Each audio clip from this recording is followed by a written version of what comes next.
Heidi 1-0 today. Where did it go wrong for you? I just obviously I thought they fully deserved it. Obviously we had chances again. We're just not taking our chances.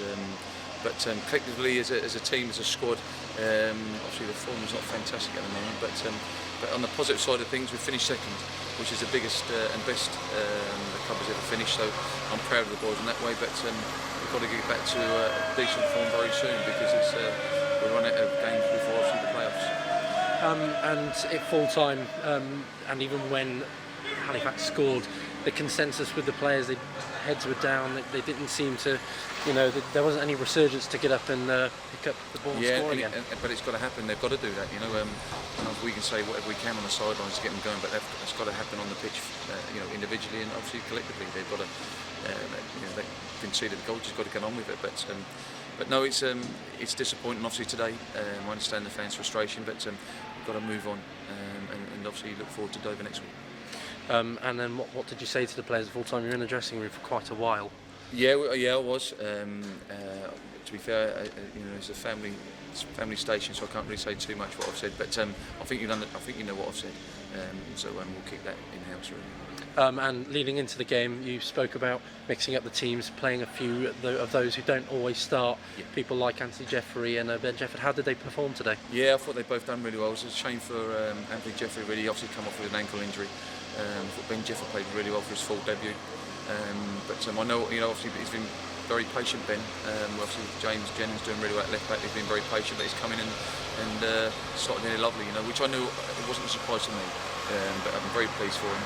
And obviously, hopefully he'll have another 90 minutes on his boat next week and go from there. But my biggest really concern is obviously the two boys got stretched off today, and obviously I'm gutted for Sam Wagebury. He's been fantastic to not been here, and we've got my fingers and toes crossed that we're not as bad as first thing, but we'll know more about that next week. And obviously their lad who got stretched off with a little bit of concussion, and hopefully they have a speedy recovery. You kind of got into my next question. You mentioned, mentioned Wedgbury being stretched off. You think it's not going to be as bad as first thought. What about Dale Bennett and Jeffrey? They hobbled off as well. Crazy first half. 5 substitutions in the first half, and obviously we had to make 3 of them. With Sam, like I say, it was his fingers and toes crossed because it didn't look too good. There's no one around him. He's got his studs caught in the grass. Dale Bennett, really, to be fair, obviously he's pulled his hamstring. We won't know really until more early next week, and obviously of age over his ankle, so he's not looking too good at the moment. And you mentioned the past couple of weeks, really, the state of the pitch. Obviously you lost your groundsman. Did it play part in the game today, and even maybe with Sam Wedgbury's injury?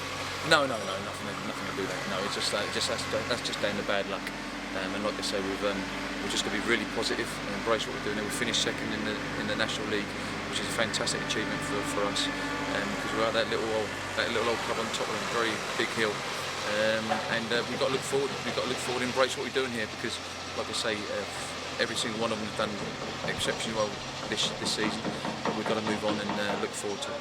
And Dover away next, you mentioned earlier, could face them in the playoffs at some stage.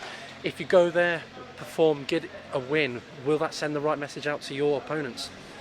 I hope so. Let's hope so. That's what we're hoping for when we turn up at Dover.